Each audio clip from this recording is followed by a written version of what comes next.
ಇನ್ನು ಕಾಂತಾರ 2ಗೆ ಶತ್ರುಕಾಟ ಹೆಚ್ಚಾಗಿದೆ ಅಂತೆ. ದೈವ ಇದನ್ನು ನೋಡಿದಿರೋದು.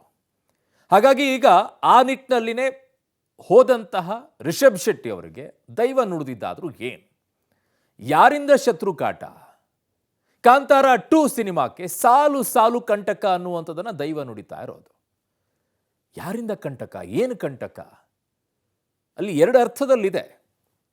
ನಟ ರಿಷಬ್ ಶೆಟ್ಟಿಗೆ ದುಶ್ಮನ್ಗಳ ಕಾಟ ಅಂತ ಹೇಳ್ತಾ ಇದ್ದಾರೆ. ಅದು ಇಡೀ ಚಿತ್ರತಂಡಕ್ಕೋ ಕುಟುಂಬಕ್ಕೋ ಅನ್ನುವಂಥದ್ದು ಬಳಕೆ ಮಾಡಿರುವಂತಹ ಶಬ್ದದ ಮೇಲೆ ಹೋಗ್ತಾ ಇದೆ. ದೈವ ನುಡಿದಿರುವಂಥ ಮಾತು. ಪಂಜುರ್ಲಿ ಬಳಿ ಕಷ್ಟವನ್ನ ಹೇಳಿಕೊಂಡಿದ್ದು ರಿಷಬ್ ಶೆಟ್ಟಿ. ಆ ಸಂದರ್ಭದಲ್ಲಿ ಈ ಮಾತುಗಳು ಬರುತ್ತೆ. ದೈವ ನುಡಿದಿರುವಂಥದ್ದೇನು? ದೈವ ನುಡಿದಿದ್ದು ರಿಷಬ್ ಶೆಟ್ಟಿ ಕುಟುಂಬಕ್ಕ ಅಥವಾ ಕುಟುಂಬ ಅಂದರೆ ಇಡೀ ಚಿತ್ರತಂಡದ್ದ? ರಿಷಬ್ ಶೆಟ್ಟಿ ದಂಪತಿಗೆ ಪಂಜುರ್ಲಿ ದೈವದ ಅಭಯ ಕೂಡ ಸಿಕ್ಕಿದೆ. ಯಾವ ರೀತಿ ಅಭಯ ಸಿಕ್ಕಿದೆ ಅಂತಂದರೆ, ನನಗೆ ಸೇವೆ ನೀಡುವಂಥ ಹರಕೆ ಹೇಳಿಕೋ, ಇಂಥದ್ದೇ ಅಂಥದ್ದೇ ಅಂತಲ್ಲ, ನನಗೆ ಸೇವೆ ನೀಡುವಂಥ ಹರಕೆ ಹೇಳ್ಕೊ ನೀನು ಅಂತ. 5 ತಿಂಗಳಲ್ಲಿ ಒಳ್ಳೆಯದನ್ನು ಮಾಡ್ತೀನಿ ಅಂತ ದೈವ ನುಡಿದಿರೋದು.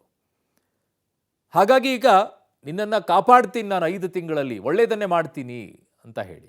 ಈ ಹಿಂದೆಯೂ ಕೂಡ ಪಂಜುರ್ಲಿ ಹೇಳಿದ್ದು ನಿಜವಾಯ್ತಾ? ಅದರ ಬಗ್ಗೆ ಕೂಡ ಡೀಟೇಲ್ ಆಗಿ ಹೇಳ್ತೀವಿ ನಿಮಗೆ.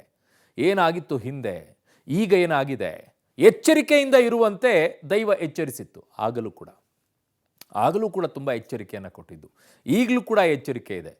ಇನ್ನೊಂದು ಕಡೆಗೆ ಯಾಗ ನಡೀತಾ ಇದೆ ನಟಿ ಅನುಷ್ಕಾ ಶೆಟ್ಟಿ ಹೆಸರಿನಲ್ಲಿ. ಏನು ಯಾಗ ಇದು? ಯಾರು ಮಾಡ್ತಾ ಇದ್ದಾರೆ ಯಾಗವನ್ನು? ಯಾತಕ್ಕೋಸ್ಕರ ಮಾಡ್ತಾ ಇದ್ದಾರೆ? 128 ತೆಂಗಿನಕಾಯಿಯನ್ನು ಅಷ್ಟದ್ರವ್ಯ ಮಹಾಗಣಪತಿ ಯಾಗವನ್ನು ಮಾಡ್ತಾ ಇರೋದು. ಸಾಮಾನ್ಯವಾಗಿ 101 ತೆಂಗಿನಕಾಯಿ ಹೊಡೆಯೋದು ನೋಡಿದ್ವಿ. ಇಲ್ಲಿ 128 ತೆಂಗಿನಕಾಯಿ. ಏನಕ್ಕೆ? ಏನು ವಿಶೇಷತೆ? ಎಲ್ಲಿ ನಡೀತಾ ಇದೆ ಇದು? ಇದೆಲ್ಲದರ ರಿಪೋರ್ಟ್ ಇಲ್ಲಿದೆ ನೋಡಿ. ಕಾಂತಾರ 2 ಸಿನಿಮಾಕ್ಕೆ ಎದುರಾಗಿದೆಯಾ ಕಂಟಕ? ನಟ ರಿಷಬ್ ಶೆಟ್ಟಿಗೆ ಶತ್ರುಗಳ ಕಾಟವಿದೆಯಾ? ಪಂಜುರ್ಲಿ ಬಳಿ ಕಷ್ಟ ಹೇಳಿಕೊಂಡ ರಿಷಬ್ ಶೆಟ್ಟಿ. ತುಳುನಾಡಿಗಷ್ಟೇ ಸೀಮಿತವಾಗಿದ್ದ ದೈವಾರಾಧನೆಯನ್ನ ಕಾಂತಾರ ಸಿನಿಮಾ ಮೂಲಕ ಜಗತ್ತಿಗೆ ಪರಿಚಯಿಸಿದವರು ನಟ ಹಾಗೂ ನಿರ್ದೇಶಕ ರಿಷಬ್ ಶೆಟ್ಟಿ. ತುಳುನಾಡಿನ ನಂಬಿಕೆ ಮತ್ತು ದೈವಗಳೊಂದಿಗೆ ಬೆರೆತುಕೊಂಡಿರುವ ಅವರ ಬದುಕನ್ನ ಕಾಂತಾರದಲ್ಲಿ ದಟ್ಟವಾಗಿ ಕಟ್ಟಿಕೊಟ್ಟಿದ್ರು ರಿಷಬ್. ಹಾಗಾಗಿ ಕಾಂತಾರ ಸಿನಿಮಾ ನಿರೀಕ್ಷೆಗೂ ಮೀರಿ ಗೆಲುವು ತಂದಿತ್ತು. ಕೇವಲ ನಿರ್ಮಾಪಕರಿಗೆ ಜೇಬು ತುಂಬಿಸಿದ ಮಾತ್ರ ಅಲ್ಲ, ರಿಷಬ್ ಶೆಟ್ಟಿಯನ್ನ ಪ್ಯಾನ್ ಇಂಡಿಯಾ ಸ್ಟಾರ್ ಆಗಿ ಮಾಡ್ತು. ಜೊತೆಗೆ ಅತ್ಯುತ್ತಮ ನಟ ರಾಷ್ಟ್ರ ಪ್ರಶಸ್ತಿಯನ್ನ ರಿಷಬ್ ಪಡ್ಕೊಂಡ್ರು. ಇದೀಗ ಕಾಂತಾರದ ಪ್ರೀಕ್ವೆಲ್ ಸಿನಿಮಾದ ಚಿತ್ರೀಕರಣದಲ್ಲಿ ತೊಡಗಿದ್ದಾರೆ ರಿಷಬ್ ಶೆಟ್ಟಿ. ಈ ವೇಳೆ ಪಂಜುರ್ಲಿ ದೈವದ ಬಳಿ ಕಷ್ಟವನ್ನ ಹೇಳ್ಕೊಂಡಿದ್ದಾರೆ. ಕಾಂತಾರ 2 ಸಿನಿಮಾದ ಚಿತ್ರೀಕರಣದ ಸಮಯದಲ್ಲಿ ನಾನಾ ರೀತಿಯ ತೊಂದರೆಗಳು ಚಿತ್ರತಂಡಕ್ಕೆ ಎದುರಾಗಿದೆ. ನಾನಾ ರೀತಿಯ ಆರೋಪಗಳು ಕೇಳಿಬಂದಿದೆ. ಎಲ್ಲವನ್ನ ಸಮಚಿತ್ತದಿಂದ ನಿಭಾಯಿಸಿಕೊಂಡು ಚಿತ್ರೀಕರಣ ಮಾಡ್ತಿದ್ದಾರೆ ರಿಷಬ್. ಯಾರ ತಂಟೆಗೂ ಹೋಗದೆ, ಯಾವುದಕ್ಕೂ ತಲೆ ಕೆಡಿಸಿಕೊಳ್ಳದೆ ತಮ್ಮ ಪಾಡಿಗೆ ತಾವು ಚಿತ್ರೀಕರಣದಲ್ಲಿ ತೊಡಗಿರುವಂತಹ ರಿಷಬ್ಗೆ ಜಗತ್ತಿನಾದ್ಯಂತ ವೈರಿಗಳು ಇದ್ದಾರಂತೆ. ಹಾಗಂತ ನಾವು ಹೇಳ್ತಾ ಇಲ್ಲ, ಸ್ವತಃ ಪಂಜುರ್ಲಿ ದೈವವೇ ಹೇಳಿದೆ. ಜಗತ್ತಿನೆಲ್ಲೆಡೆ ನಿನಗೆ ದುಶ್ಮನ್ಗಳಿದ್ದಾರೆ ಅಂತ ಕೈಮುಗಿದು ನಿಂತಿದ್ದ ರಿಷಬ್ಗೆ ದೈವ ನುಡಿದಿದೆ. ಸಹಜವಾಗಿ ರಿಷಬ್ ಕುಟುಂಬಕ್ಕೆ ಆತಂಕ ಸೃಷ್ಟಿಯಾಗಿದೆ.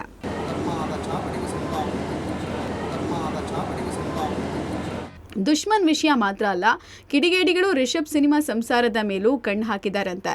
ರಿಷಬ್ ದಂಪತಿಯ ಮುಂದೆಯೇ ಪಂಜುರ್ಲಿ ದೈವ ನುಡಿದಿದೆ. ಜೊತೆಗೆ ದಂಪತಿಗೆ ಅಭಯವನ್ನ ಕೊಟ್ಟಿದೆ. 5 ತಿಂಗಳ ಗಡುವಲ್ಲಿ ಒಳ್ಳೆಯದನ್ನ ಮಾಡ್ತೇನೆ ಅಂತ ದೈವ ಅಭಯ ಕೊಟ್ಟಿದೆ.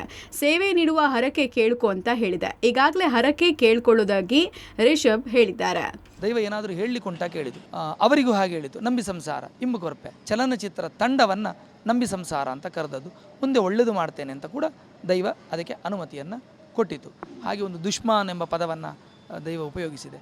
ಅದು ಯಾರಾದರೂ ಕಿರಿಕಿರಿ ಇದ್ದರೆ ಅಥವಾ ಯಾರಾದರೂ ಇದ್ದರೆ ಅದನ್ನೆಲ್ಲ ತಟ್ಟು ಪಾರು, ಅಂದರೆ ಗರುಡನ ಬಾಯಿಗೆ ಕೊಡ್ತೇವೆ ಅಂತ, ಕೆಟ್ಟದ್ದನ್ನೆಲ್ಲ ನಾಶ ಮಾಡ್ತೇನೆ. ನಟ ರಿಷಬ್ ಶೆಟ್ಟಿ ಕುಟುಂಬ ಸಮೇತರಾಗಿ ಕದ್ರಿಯ ಬಾರೆಬೈಲ್ನಲ್ಲಿರುವಂಥ ವಾರಾಹಿ ಪಂಜುರ್ಲಿ ಹಾಗೂ ಜಾರಂದಯ್ಯ ದೈವಸ್ಥಾನಕ್ಕೆ ವಾರ್ಷಿಕ ನೇಮೋತ್ಸವಕ್ಕೆ ಭೇಟಿ ಕೊಟ್ಟಿದ್ದಾರೆ. ಅಲ್ಲಿ ಆ ಸಂದರ್ಭದಲ್ಲಿ ಅವರು ಭಾಗಿಯಾಗಿದ್ದರು. ಜೊತೆಗೆ ದೈವದ ನುಡಿಯಾಗುವಂಥ ವೇಳೆಯಲ್ಲೂ ಅವರು ಸಂಪೂರ್ಣವಾಗಿ ಇಲ್ಲೇ ಇದ್ದರು. ಆ ಸಂದರ್ಭದಲ್ಲಿ ದೈವ ಜಾಗೃತೆಯಿಂದ ಇರಬೇಕು ಅನ್ನುವಂಥ ಒಂದು ಸೂಚನೆಯನ್ನು ಕೊಟ್ಟಿದೆ. ಜೊತೆಗೆ ಯಾವುದೇ ರೀತಿಯಾದಂಥ ಕಷ್ಟ ಇದ್ದರೆ ಅದನ್ನು ಹೇಳ್ಕೊಳ್ಳುವ ಅನ್ನುವಂಥ ಮಾತನ್ನು ಸಹ ದೈವ ಹೇಳಿದೆ. ಆದರೆ ಯಾವುದೇ ಕಷ್ಟಗಳು ಇಲ್ಲ ಅನ್ನುವಂಥದ್ದನ್ನು ದೈವದ ಮುಂದೆ ಅವರು ಹೇಳ್ಕೊಂಡಿದ್ದಾರೆ. ಜೊತೆಗೆ ನಿನ್ನ ಇಡೀ ಜಗತ್ತಿನಾದ್ಯಂತ ನಿನಗೆ ದುಶ್ಮನ್ಗಳು ಇದ್ದಾರೆ ಅನ್ನುವಂಥದ್ದನ್ನು ದೈವ ಆ ಸಂದರ್ಭದಲ್ಲಿ ಹೇಳಿದೆ. ಅಂದರೆ ಒಬ್ಬ ನಟನಾಗಿ ನಿರ್ದೇಶನಾಗಿ ಜಗತ್ಪ್ರಸಿದ್ಧ ಆಗಿರುವಂಥ ಹಿನ್ನೆಲೆಯಲ್ಲಿ ದುಶ್ಮನ್ಗಳು ಇದ್ದೇ ಇರ್ತಾರೆ, ಅದನ್ನು ನಾನು ಸರಿ ಮಾಡ್ತೇನೆ ಅನ್ನುವಂಥದ್ದನ್ನು ದೈವ ಹೇಳಿಕೊಂಡಿದೆ. ಜೊತೆಗೆ ನಿನ್ನ ಸಂಸಾರ ಅನ್ನುವಂಥದ್ದನ್ನು ಹೇಳ್ಕೊಂಡಿದೆ. ಅಂದರೆ ಸದ್ಯಕ್ಕೆ ಅವರ ಚಿತ್ರತಂಡವೇ ಅವರ ಸಂಸಾರ. ಹಾಗಾಗಿ ಆ ಸಂಸಾರದಲ್ಲಿ ತೊಡಕುಗಳನ್ನು ಮಾಡಲಿಕ್ಕೆ ಪ್ರಯತ್ನ ಪಡ್ತಾ ಇದ್ದಾರೆ, ಅದನ್ನು ಸರಿಪಡಿಸ್ತೇನೆ ಅನ್ನುವಂಥ ಮಾತನ್ನು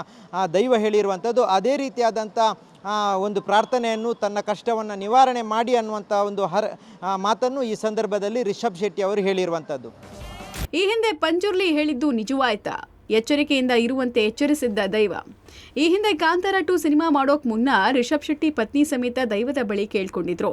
ಸಿನಿಮಾದ ವೇಳೆ ಎಚ್ಚರದಿಂದ ಇರುವಂತೆ ದೈವ ಸೂಚಿಸಿತ್ತು. ಆದರೆ ಸಿನಿಮಾ ಶೂಟಿಂಗ್ ಆರಂಭದ ಬಳಿಕ ಒಂದಲ್ಲ ಒಂದು ಸಮಸ್ಯೆ ಕಾಡ್ತಾನೆ ಇದೆ. ಹೆರೂರು ಗ್ರಾಮಸ್ಥರು ಚಿತ್ರೀಕರಣಕ್ಕೆ ಅಡ್ಡಿ ಉಂಟು ಮಾಡಿದ್ರು. ಬೆಂಕಿ ಹಚ್ಚೋದ್ರಿಂದ ವನ್ಯಜೀವಿಗಳಿಗೂ ಸಮಸ್ಯೆ ಉಂಟಾಗಿದೆ ಅಂತಲೂ ದೂರು ಕೊಟ್ಟಿದ್ರು. ಇದೀಗ ಪಂಜುರ್ಲಿ ಎಚ್ಚರಿಕೆ ಕೊಟ್ಟಿದೆ.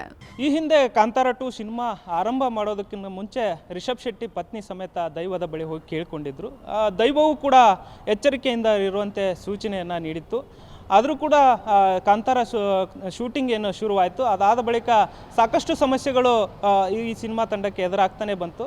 ಒಂದು ಹೇರೂರು ಗ್ರಾಮದ ಗ್ರಾಮಸ್ಥರು ಚಿತ್ರೀಕರಣಕ್ಕೆ ಅಡ್ಡಿಯನ್ನು ಉಂಟು ಮಾಡಿದರು. ನಂತರ ಅರಣ್ಯ ಪ್ರದೇಶದಲ್ಲಿ ಬೆಂಕಿ ಹಚ್ಚೋದ್ರಿಂದ ವನ್ಯಜೀವಿಗಳಿಗೂ ಕೂಡ ಸಮಸ್ಯೆ ಆಗುತ್ತೆ ಅಂತ ದೂರನ್ನು ಕೂಡ ದಾಖಲು ಮಾಡಿದರು. ಇದೀಗ ಪಂಜುರ್ಲಿ ದೈವ ಒಂದು ಎಚ್ಚರಿಕೆಯನ್ನು ನೀಡಿರ್ತಕ್ಕಂಥದ್ದು. ಜಗತ್ತಿನಾದ್ಯಂತ ನಿನಗೆ ದುಶ್ಮನ್ಗಳಿದ್ದಾರೆ, ಸೊ ನಿನ್ನ ಸಂಸಾರವನ್ನು ಹಾಳು ಮಾಡೋದಕ್ಕೆ ಯತ್ನಿಸ್ತಾ ಇದ್ದಾರೆ, ಎಚ್ಚರಿಕೆಯಿಂದ ಇರುವಂತೆ ಈಗ ಪಂಜುರ್ಲಿ ದೈವ ರಿಷಬ್ ಶೆಟ್ಟಿ ಅವರಿಗೆ ಎಚ್ಚರಿಕೆಯನ್ನು ನೀಡಿರ್ತಕ್ಕಂಥದ್ದು. ನಟಿ ಅನುಷ್ಕಾ ಶೆಟ್ಟಿ ಹೆಸರಲ್ಲಿ ಯಾಗ, 128 ತೆಂಗಿನಕಾಯಿ ಅಷ್ಟದ್ರವ್ಯ ಮಹಾಗಣಪತಿ ಯಾಗ. ಇತ್ತ ಕಾಸರಗೋಡಿನ ಮಧೂರು ಶ್ರೀಮಂತೇಶ್ವರ ಸಿದ್ಧಿವಿನಾಯಕಕ್ಕೆ ಈ ದೇವಸ್ಥಾನದ ಬ್ರಹ್ಮ ಕಲಶೋತ್ಸವದ ದಿನವಾದ ನಿನ್ನೆ ನಟಿ ಅನುಷ್ಕಾ ಶೆಟ್ಟಿ 128 ತೆಂಗಿನಕಾಯಿಯ ಅಷ್ಟದ್ರವ್ಯ ಮಹಾಗಣಪತಿ ಯಾಗ ನಡೆಸಿದ್ದಾರೆ. ಕ್ಷೇತ್ರಕ್ಕೆ ಬರಲಾಗದ ಕಾರಣ ತನ್ನ ಹೆಸರಲ್ಲಿ ಯಾಗವನ್ನು ನಡೆಸಿದ್ದಾರೆ. ಒಟ್ನಲ್ಲಿ ಕಾಂತಾರ ಸಿನಿಮಾ ಬಿಡುಗಡೆಗೆ ಸಾಕಷ್ಟು ಅಡೆತಡೆಗಳು ಬರ್ತಾ ಇರೋದಂತೂ ನಿಜ. ಚಿತ್ರ ಬಿಡುಗಡೆಗೆ ಎಲ್ಲ ರೆಡಿ ಇದ್ರೂ ಬಿಡುಗಡೆಗೆ ಸಾಧ್ಯ ಆಗ್ತಿಲ್ಲ. ಹೀಗಾಗಿ ದೈವದ ಮೊರೆ ಹೋಗಿರುವ ಚಿತ್ರತಂಡಕ್ಕೆ ದೈವದ ಅಭಯದಂತೆ ಎಲ್ಲವೂ ಸರಿಯಾಗತ್ತೆ ಅನ್ನೋ ನಂಬಿಕೆ ಇದೆ. ತುಳುನಾಡಿನ ದೈವ ದೇವರ ಕಾರಣಿಕಕ್ಕೆ ಎಲ್ಲರೂ ತಲೆಬಾಗ್ತಾರೆ ಅನ್ನೋದಕ್ಕೆ ಸಾಕಷ್ಟು ಸಾಕ್ಷಿ ಇದೆ. Sukhpal, public TV, Mangaluru.